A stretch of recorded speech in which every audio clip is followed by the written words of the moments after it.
When I am done, it will be very, very clear every time I say these things because it's my popular demand. Every time I am done saying it, people, they always cry for live stream. I did it just a few days ago. And then it was just recently I now realized that the reason why they cry now because they didn't get the same experience. So let me share with you guys. And this is me telling my Lagos lived experience. Now, one of the first things everybody must understand is that when it concerns leadership, every leader leads out of the abundance of value and life inside of them. Yeah. I'll say that again. When it concerns leadership, every leader leads out of the abundance of life inside of them. That's why they always say, exemplary leadership is always going to be the best. And so the government you're currently seeing today, the government of Tinubu, is a government that leads out of the criminality inside of him. The government you're going to experience with Peter Obi is the government that is going to lead out of the decency inside of Peter Obi. The criminality of nepotism, the criminality of divide and conquer. So old man know they learn how to use left hand for old age. Whatever thing you are experiencing from Tinubu today at the federal level was something he already did in Lagos.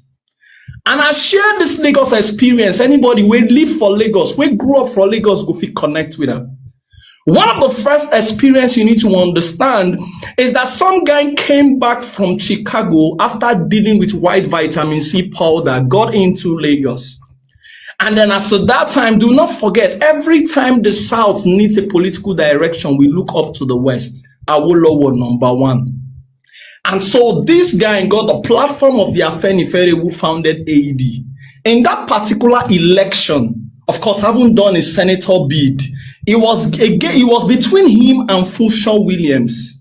And then in that particular election, it was clear. Afenifere said it. Anywhere where fight happened, they will cancel that election.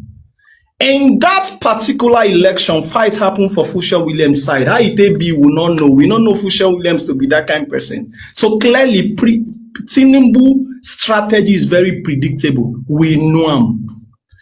Fight happened for Funshaw Williams' place. The moment that fight happened, they cancelled all the election that came from there, Ikorodu and a few of those other places. And that was how Tinubu became the governor of Lagos. 4 years of him being the governor of Lagos, he not do jack. He did nothing, but I'll eventually tell you guys what he did. Now, because he was not performing, Lagosians were hungry for Funshaw Williams. He was the star boy. We were hungry for Funshaw Williams. But guess what happened? Funshaw Williams never came because they buy him for a house for Ikoyi. They killed Funshaw Williams like a chicken. Then buy Funshaw Williams like chicken. It was very painful. To date, Lagos hasn't recovered. And then the moment Funshaw Williams by now, nobody could take that 4 years from this guy. Tinubu came back again. Guess what Tinubu did? And I'll tell you guys this. Lagos, I don't know why the Yoruba people, I don't want to believe saying at all. I don't know why then they celebrate Tinubu when the real guy they are supposed to be celebrating is the Lateef Jakonde. Lateef Jakonde was the man, the cosmopolitan nature of Lagos. Tinubu destroyed him. Cosmopolitan nature of Lagos. Do you know what cosmopolitan means? It means that Lagos accepted all. It was Lateef Jakonde who came out with that language about how Lagos is no man's land. He was not saying it's the land of the Igbos. He was not saying we don't recognize our host. Lateef Jakonde simply said it was a place that gives you inclusivity, receives everybody so that you can thrive. Lagos was the New York of Nigeria. That was from Lateef Jakonde. Away from that, the Marwa came. Lateef Jakonde constructed all the schools that you know. You know the Jakonde schools, right? All the bridges that you know. He transformed Lagos. When Marwa came, Marwa did construction of the inner streets of Lagos and planted primary health care everywhere in Lagos. These were the true star boys of Lagos.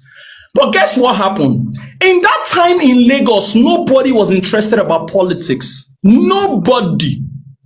Nobody was interested about waiting consign us to our local government chairman. We really did not care. It was that political naivety from the real owners of Lagos and all of that. Now this guy in see when they take advantage enter.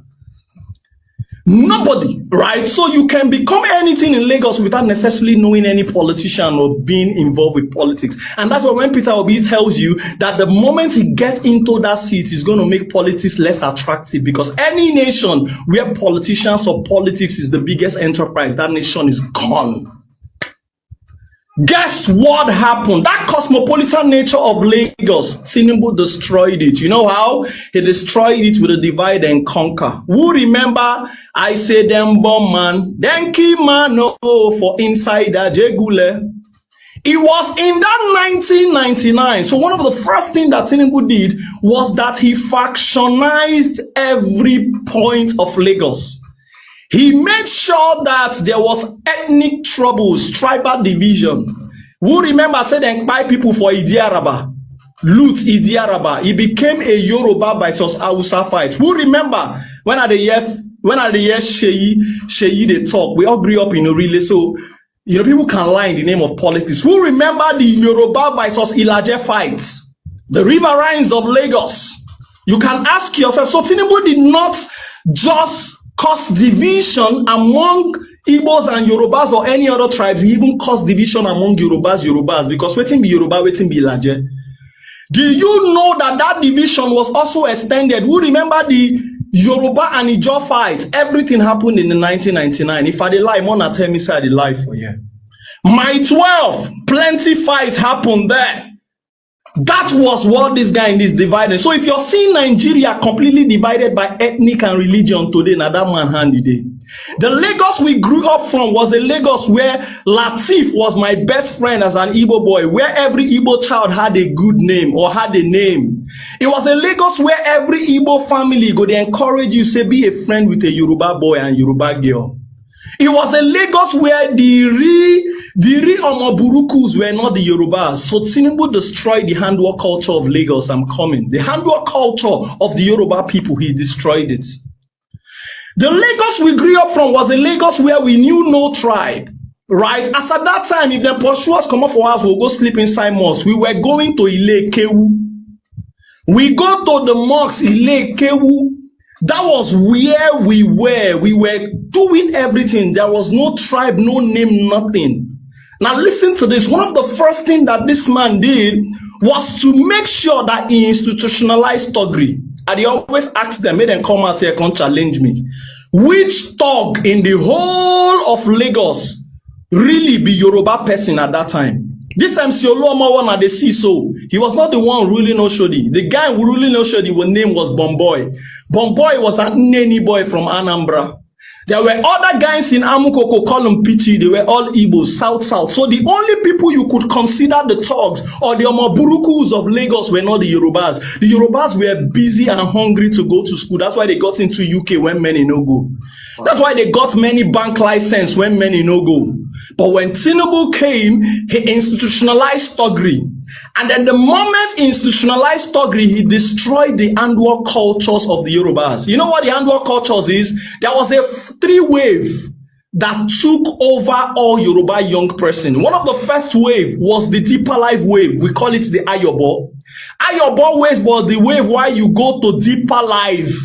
When we go deeper life, let me continue. You guys need to hear this. You guys need to hear this. And like I said, it's my Lagos lived spirit. Don't forget where you are. You're talking about the Ayobo. So yes. So I spoke about how he destroyed the handwork culture and the Omoluabi culture of the Yoruba young person and the Yoruba people.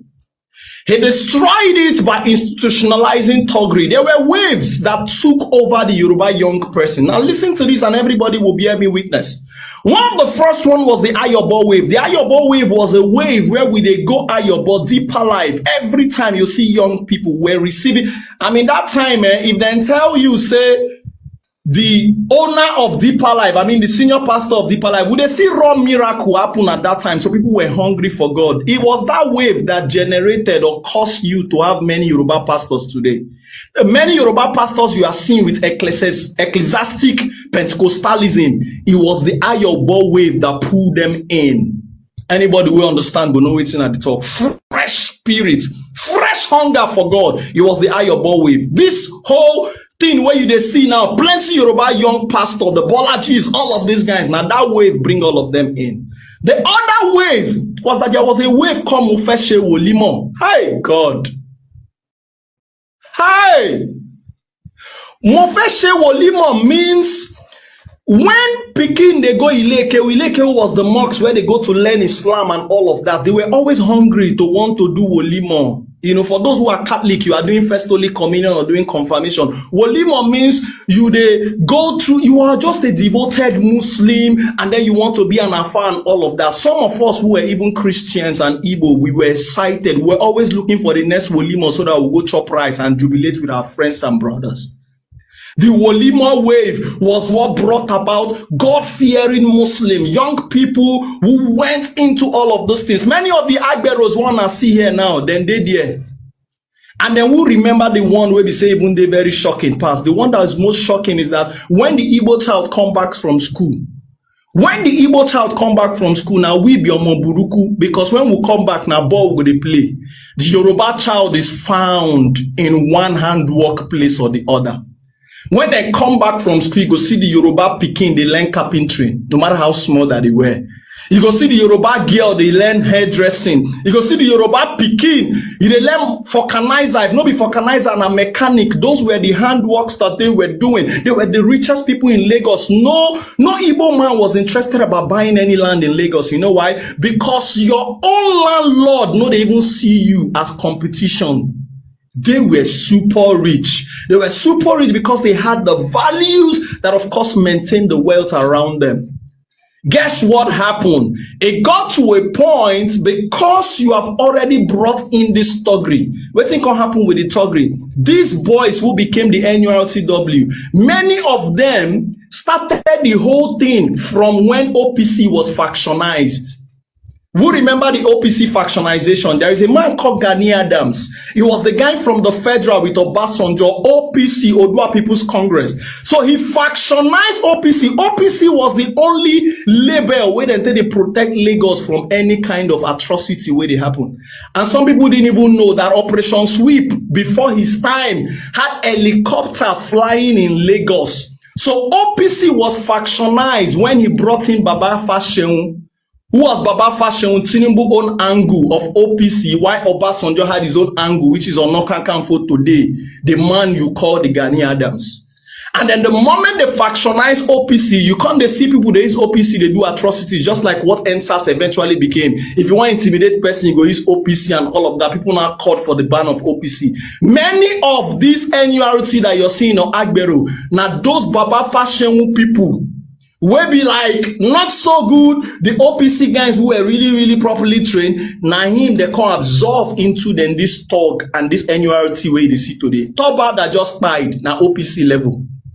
Then plenty like that with the NURTW now OPC level, Baba Fashion boys. Or some of them who could continue with the originality of being OPC as Gani Adams boys, because Fashion boys were seeing money.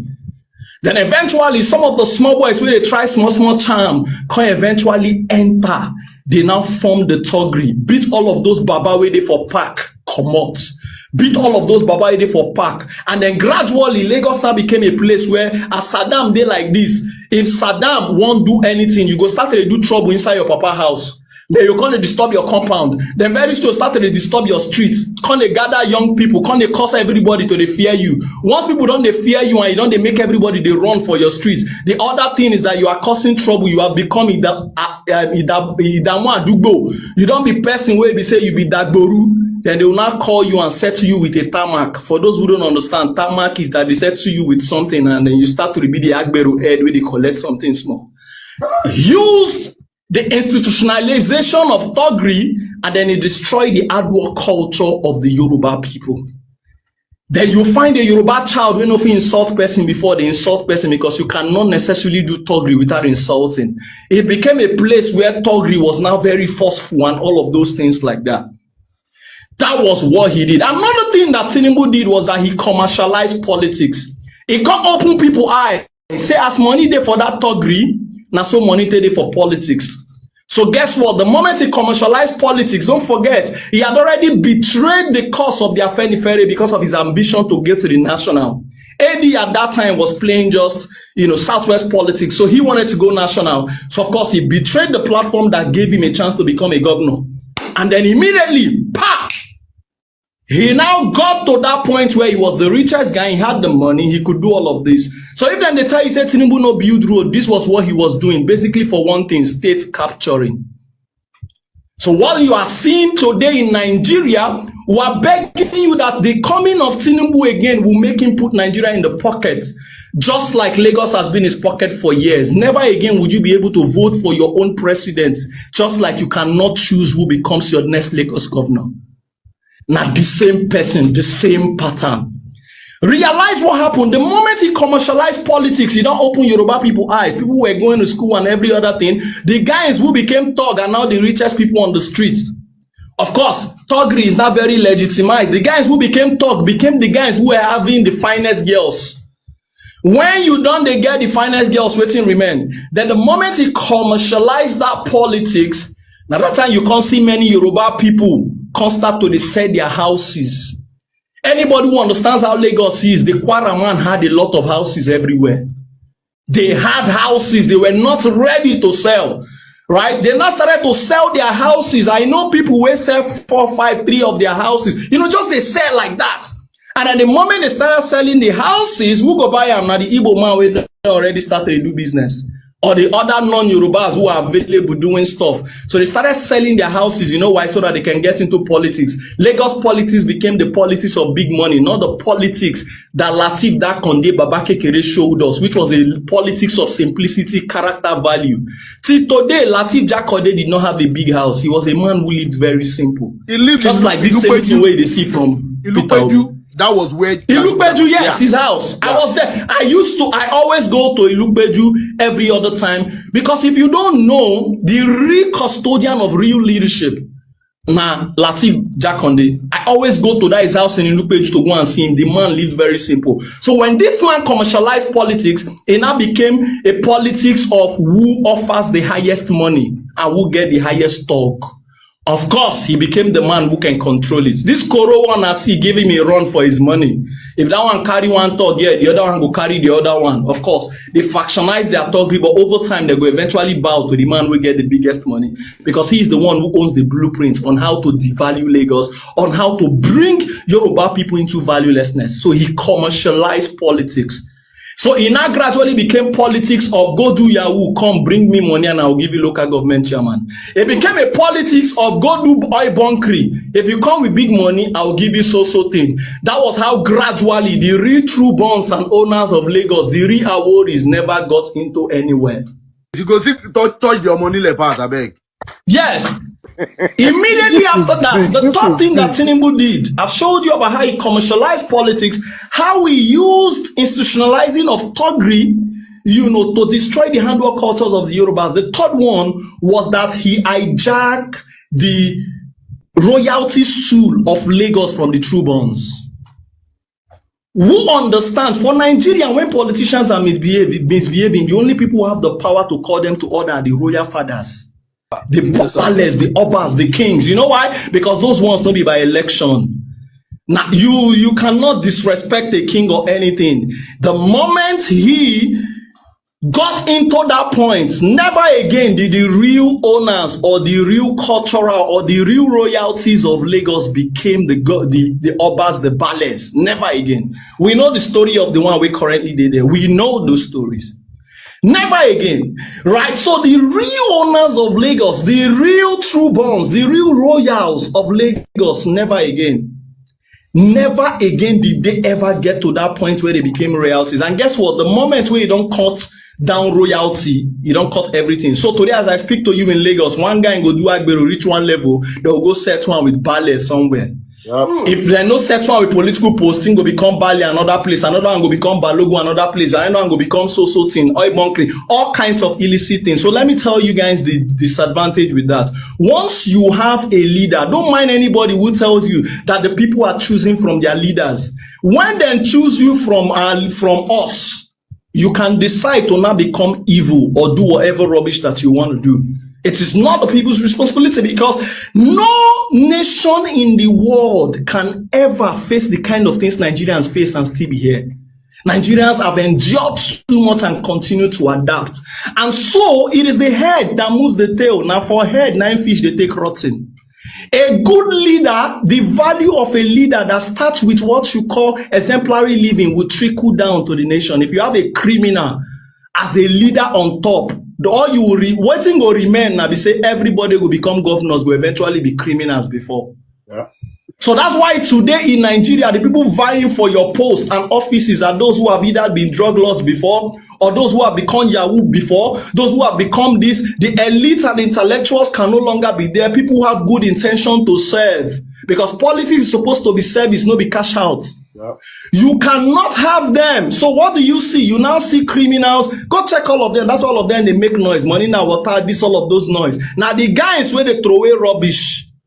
Then eventually you now saw a Lagos where before Lagosians or even Yorubas, the simple life, then they show money too much. You now saw people, Pasuma, they sing, person go sell in Papa land just so that you can spray Pasuma.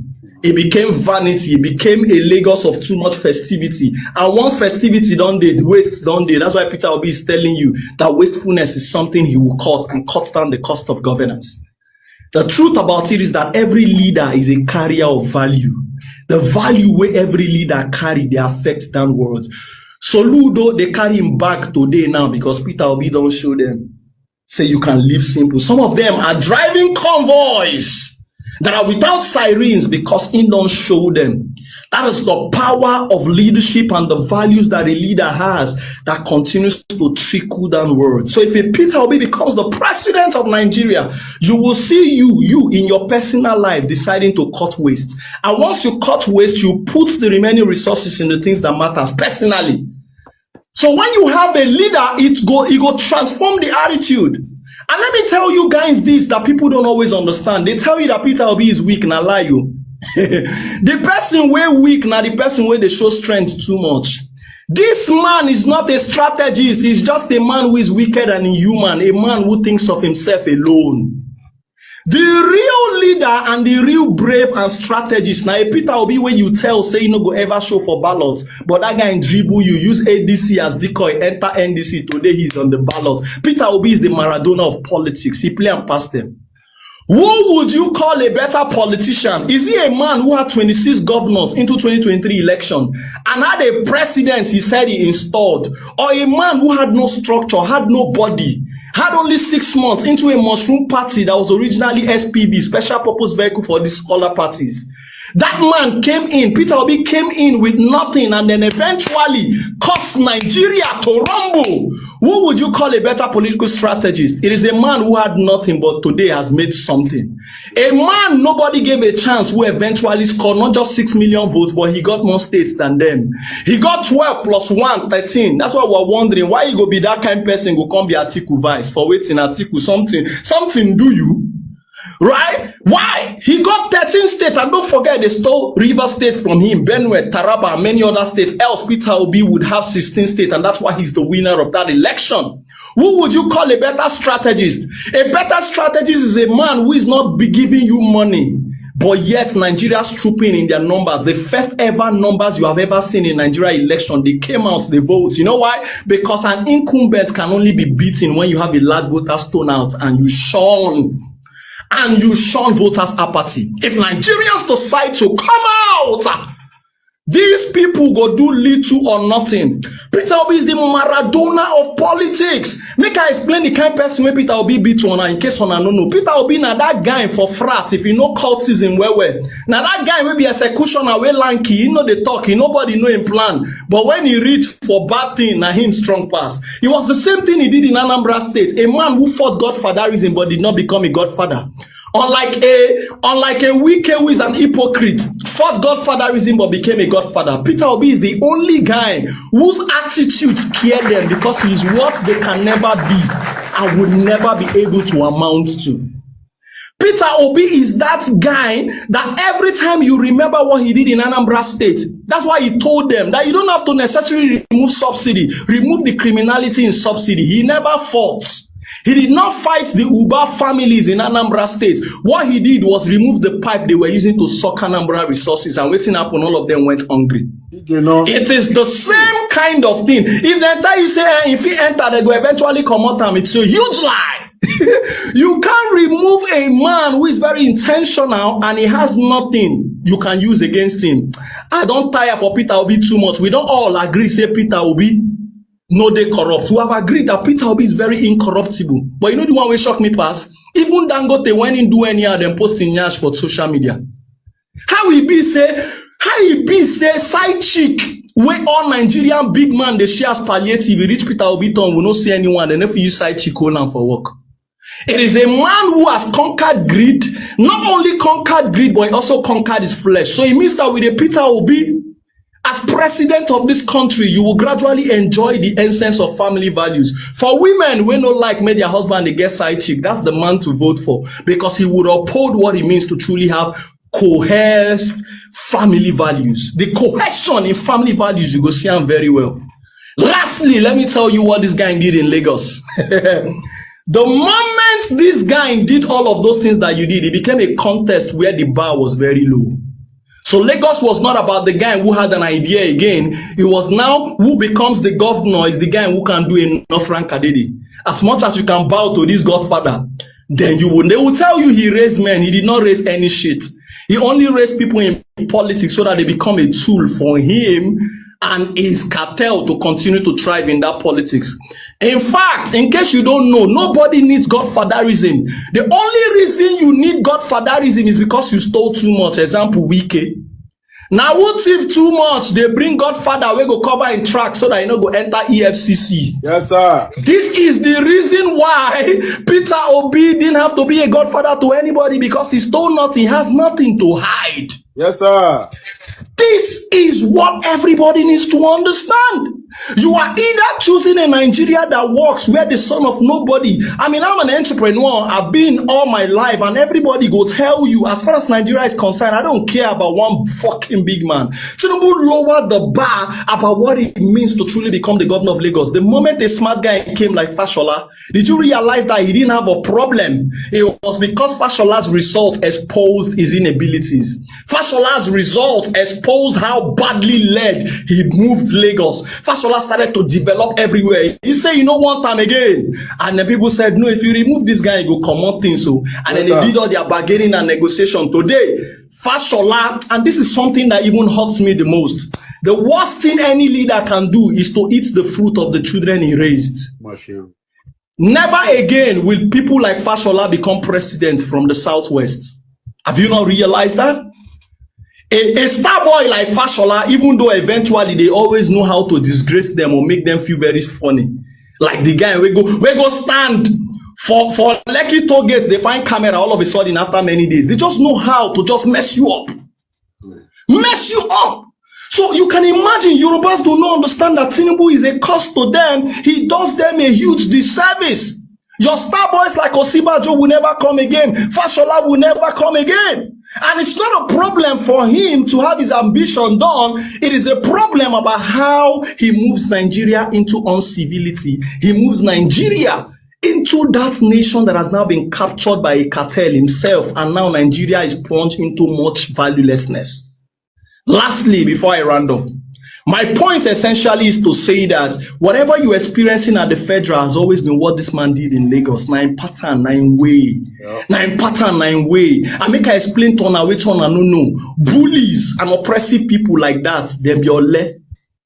Them be ole now because of say you never stand up to them. Say that again. That's why the moment Fashola was performing, he said make them come out and we say no. Ambode came, exposed his own inabilities again. He said they go come out that one. Of course, you know why? Because they really never wanted Lagos to progress the same way they didn't want Nigeria to progress. All they want is a progress that lives between them, their family, and the coming generation, so that you and I will continue to do rank adede for people who don't matter. The point essentially, Nigerians, is that 2027 is that you must stand up to this bully. Stand up to this oppressor. Stand up to a man who wants to decide a future that he will never live in. Hi! A future he would never live in. They are pretty much closer to the grave. Future where them no go live in. Now the one they decide. And some people will tell us about how he's a strategist. He is no strategist, Jack. He's just a man whose tactics is in humanity and wickedness. An opportunity. Clearly, in humanity and wickedness. Person where just they do them see white, color and black and all of that. So we must as a people now decide that when you stand up to a bully, then go run far. Do you know that POB was so super good? He's so formidable in this current election that in the last election today, the winning will win them for Lagos will continue. They make them cry. They no feel. Yes, sir. We didn't just win them in Lagos, we win them home and away. In Ikeja, we win them, that place in vote. In his house in Bodinon, we won. So you cannot continue to hype a man whose criminality about taking all Nigerian resources and making it his personal own. That was what he did in Lagos. Many of the properties that you saw, Pakam, Ekarigo. So it is on us to decide what kind of nation we want. Do you want a nation where the people are run by positive values? Then Peter Obi is that man. Obi is the man who would not come to eat what your children would eat. He's a man who will save so that your future and your children will have so much to do. Your coming generation will be so proud of you. Peter Obi is that man that when he's cutting the cost of governance, he will put it in the place that matters. Do you know what shocks me? That Peter Obi never borrowed any money in Anambra State. Yes, he did everything. Today, we are now discussing about how savings is not a good culture. Unfortunately, the pastors and motivational speakers who taught you how to save and invest are now today criticizing a Peter Obi. Criticizing a Peter Obi. You know why? Because a wicked man has sold it to them that savings is a bad thing, but savings used to be a virtue for everybody. Have you not realized that you are expecting transparency from a man whose entire life is full of forgery? His name is forgery, his parentage is forgery, his origin is forgery, his certificate is forgery. You are expecting transparency from such a guy? It's not possible now. You are going to choose to stand up and understand that if we do our part, these people don't have a place. They're not plenty reach us. The people, these people, no plenty reach us. Them no plenty reach us. The power of the people is stronger and bigger than the people in power. Oshu State has shown you, forget what in Adeleke they talk. Those are all political gimmicks and political statements. What you must look at is the fact that when the people rise up, a bully go run far. It is on us to change the story so that our children will be proud of us. One thing that makes me happy, guys, is this. In life, to succeed, you either choose what you want and what you don't want. What I want is a nation that will work. A new Nigeria in the hands of a Peter Obi who is a decent man. A Nigeria in the hands of a Peter Obi who will not steal our resources, steal all our collective patrimony and make his family alone thrive. I want a Nigeria in the hands of Peter Obi who will look at the young people and decide to what? Open more enterprise instead of making politics become the only business. I want a Nigeria where politics will be less attractive and then only those who are truly interested about serving the people will vie for those offices. That is what I want. What I don't want, and I want you not to want that. What I don't want is to give Tinubu a 4-year term again. A 4-year term again that will make him put the entire Nigeria in his pocket as another advanced experiment because he has succeeded with that of Lagos. When you do that, what would happen is that you would never be able to choose who become your president again at the federal level, just like Lagos can never choose who become their governor. And guess what is wicked? When you eventually make wickedness and valuelessness look normal. Today, it is now normal to say I steal money. What you go do about that? Yes. Today, it is now normal to do all kinds of wickedness and hide in the name of politics and call it politics. Today, it is now normal to see all kinds of evil things and atrocity and say, oh, no, no sabi politics. Meanwhile, on I know they play the politics reach us. We beat on her for Lagos, home and away. We beat on her for Abuja, home and away. On I know play the politics reach us. The only thing is that we have chosen to play the side of human politics. And you must get it correct and get it right. We have only 2027, my people. And we must make it happen.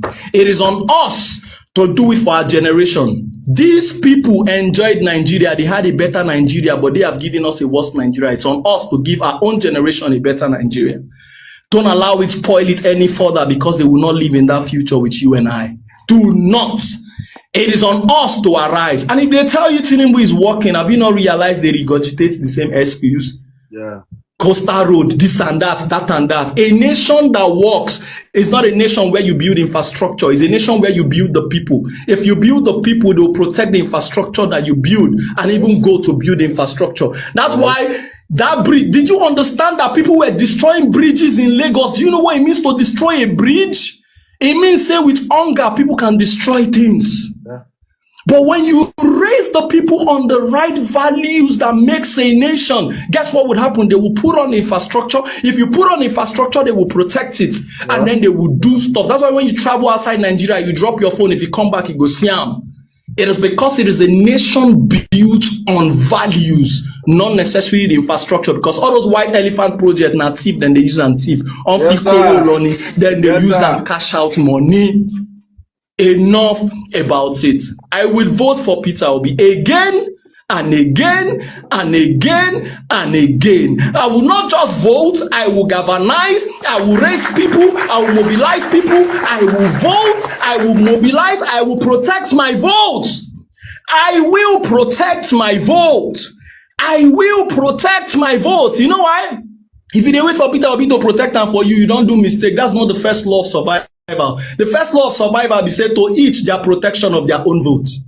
So if you know that your vote is your own first right to protect, you know what will happen? You will follow them to that collation center. I make a no wine on now. All those stouts or agberos where they won't reach, they're not rich. Oh. Yeah. They're not rich. They never see numbers. If they see numbers, then they stay one side. Go ask them what will do them for NSAS. They're not rich. My people, this is now. This time is now. We cannot afford to lose it. We cannot afford to lose it, because if we lose it, your children will eventually look at you one day and say, Mommy, Daddy, when everybody was speaking on Saddam's life, when Blossie was singing that beautiful song, when, Cliff was making that point, when everybody was fighting to see that Nigeria is taken away from this hand, Daddy, Mommy, where are you? Don't allow your kids ask you that. God bless you all.